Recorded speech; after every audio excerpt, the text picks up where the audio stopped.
Live from our 7 Tasmania studios, your nightly news with Kim Miller begins now.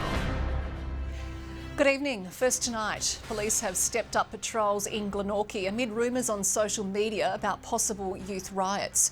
The government is considering cracking down on young offenders, but Tasmania's Children's Commissioner says tougher laws aren't the answer. The threat of youth riots in Glenorchy this afternoon have been going viral on social media over the past 24 hours. Police not taking any chances, stepping up patrols in the area today. Youths gathering outside the council's main building. To turn up at the shops and look around and go, oh, there's a lot of security people, why are they there? And see the shops closed. This is a little bit scary. I come here every second, third day, but I don't feel safe now. Several stores inside Northgate Shopping Centre kept their doors half closed. Some schools in Hobart's northern suburbs also tightening security as a precaution. Police saying no incidents have been reported as of 5 p.m, who are also monitoring the eastern shore. It follows a spike in offending by young people in Glenorchy over the school holidays. The Premier confirming earlier this week the government is considering adult crime, adult time laws to address youth crime among other options.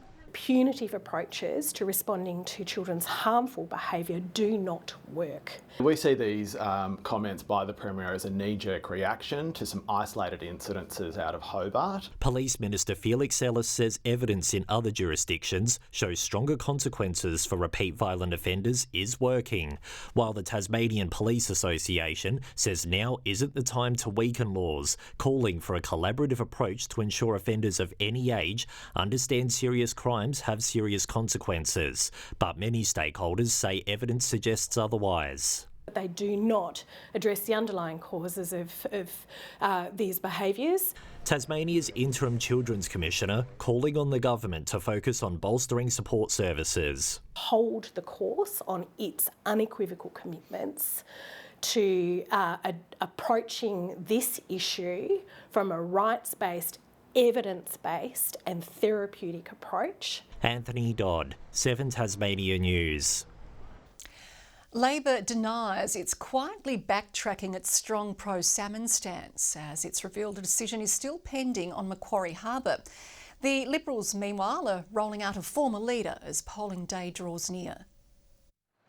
Next stop for the Liberals election tanker, Bernie, and it's carting a special delivery for local candidate Mal Hingston. It's always great to be in beautiful Tassie. Although there'd be no onion eating on this trip, to the disappointment of some. They probably would like to see me in the budgie smugglers as well, but that's something which has entered Australian political folklore. But while they continue to spruik cheaper fuel, Labor's going nuclear over study debts. They're happy to prioritise $600 billion for a nuclear plan over supporting Tasmanians who currently have a HECS debt. Having just finished his Bachelor of Science a fortnight ago, UTAS graduate Liam McLaren is already counting on big savings from Labor's promised HECS reduction. This 20% wiping is about a $9,000 wipe for me. So that's a huge thing. And then obviously the recent changes that we've had with the indexation and the backdating of indexation is I've already lost $1,500 off my debt. But Labor's been forced to insist its pro-salmon stance isn't softening in the face of increasingly vocal opposition, and that its pre-election salvation of Macquarie Harbour farming isn't a fizzer, as it's revealed the industry's future is still under the Environment Department's microscope. We have been very clear about our position the entire way along. We have made those amendments based on advice, and we'll be adhering to that advice and to the law. How do Labor and their Green allies think that we are going to sustain our standard of living if we close down salmon farming, if we end logging? The former Prime Minister's presence here in Braddon today is a sure sign the Liberals are upping the ante in their fight to retain the seat as this race comes down to the wire. We won't change the government without keeping this seat. Nick Kelly, 7 Tasmania News.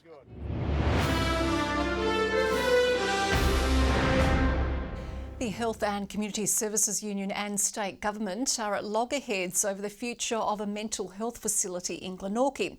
Workers say a move to transition services will privatise the now public facility. Their claims the government flat out rejects. Cramming into a small Glenorchy street, these workers calling for the continuation of services at the Tolosa Street Adult Mental Health Site. Tolosa Street, here to stay! Tolosa Street, here to stay! 20 staff members walking off the job for an hour, fighting against a state government proposal to transition beds from this Glenorchy building to an existing one in Chigwell. The Tolosa Street Mental Health Facility currently has 12 beds.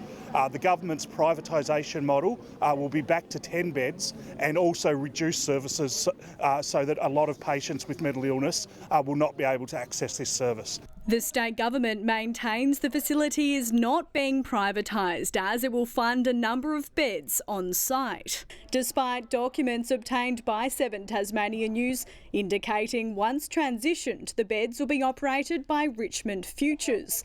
That group describing itself as an independent, non-government organisation. This is a public health facility. It's vital that incredibly important mental health services are still provided in the public system. The government's labelled today's walkout as nothing more than a scare campaign. It claims there'll be no job losses or cuts to service provisions. Of course there will be job losses. When you decrease the amount of beds and reduce services, there's always job losses. But workers say it's about more than that. Those outside taking a stand for the welfare of patients inside. Mental health is under attack. What do we do? Stand up for that! Ruby Cairns, 7 Tasmania News. Just over 2% of rental properties are affordable for a single Tasmanian earning minimum wage. That's the finding from Anglicare's latest rental affordability snapshot, which surveyed more than 51,000 listings across the country over a weekend mid-last month. Just 3 of those properties were cheap enough for a person living on JobSeeker. The Anglicare CEO says whoever wins the election must address the housing crisis by fixing an unfair tax system. Senior Marinus Link figures insist they've engaged extensively with Tasmanians in the northwest, with construction set to start on initial parts of the energy project next year.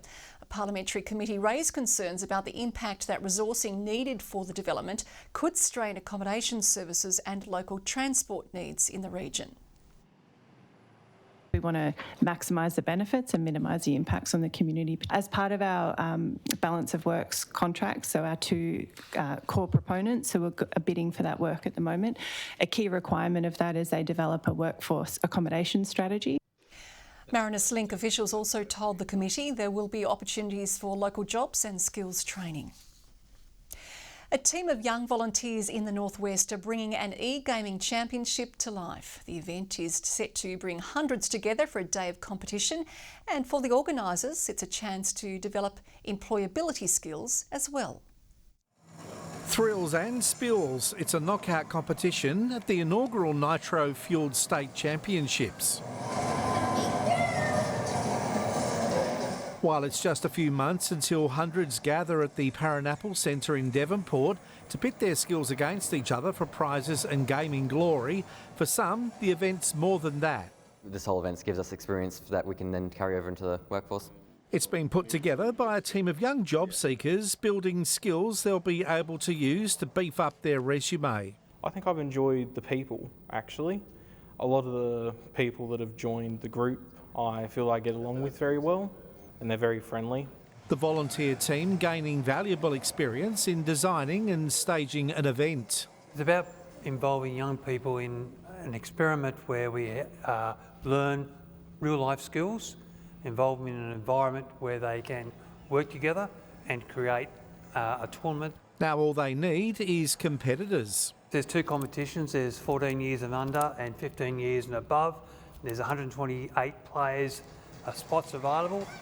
The action's fast and furious. If you think you're good enough, head down to the Pineapple Centre on the 16th and 17th of July. Donations to Speak Up Stay Chatty. The winner gets an Xbox with 4 controllers. Matthew Watson, 7 Tasmania News. Much-loved poochers have been pampered with love at a pop-up stall in Hobart CBD celebrating International Guide Dogs Day. While they lapped up all the attention, Guide Dogs Tasmania says handlers and their pups are still facing obstacles. At just 14 weeks old, these precious poochers are still finding their feet, but the lovable Labradors certainly know how to lap up the attention. While it's puppy love for now, they have important work ahead of them, destined to make a difference across several services for Tasmania's most vulnerable residents. The hospitals, the courts, they're also doing some PTSD, just starting to look at that, guides as well, and sometimes they're just a companion dog.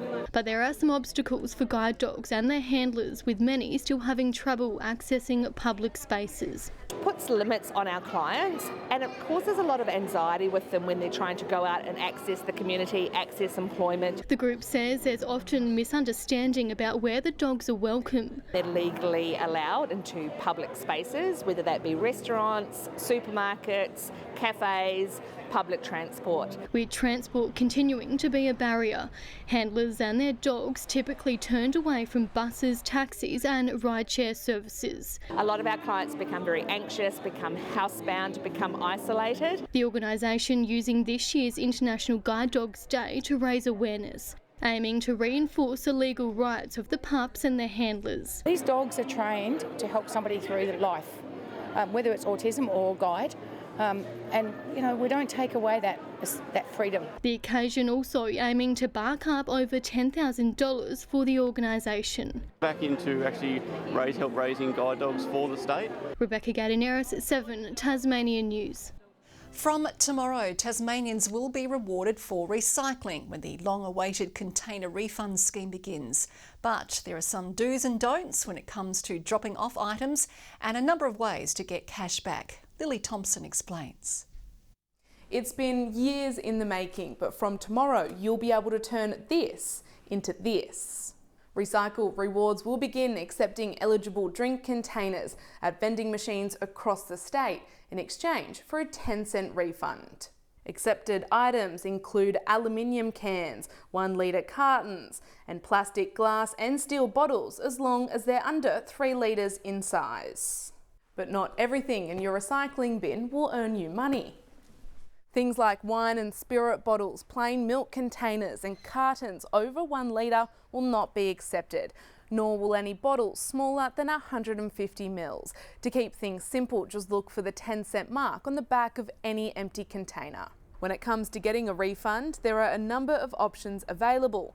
If you're using the Recycle Rewards app, the money will be put straight into your bank account, or you can opt for a printed voucher to use at participating supermarkets.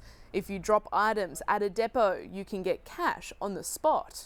There's also the option to donate your refund to a local charity or a community group, making the Recycling Rewards scheme even more rewarding. I like that. Well, Football Tasmania is looking to transform Wentworth Park on Hobart's eastern shore to a new home of soccer, seeking support from federal politicians in the upcoming election. The $80 million proposal aiming to include 6 full-size pitches and upgrades to facilities for both the men's and women's teams. We're hoping that, there is a home for the future Matildas and Socceroos that want to play, and, we need that facilities for our, children coming through. For far too long, Franklin's been ignored by both major parties, and that's got to change. The new facility could also serve as a potential base for a future A-League team.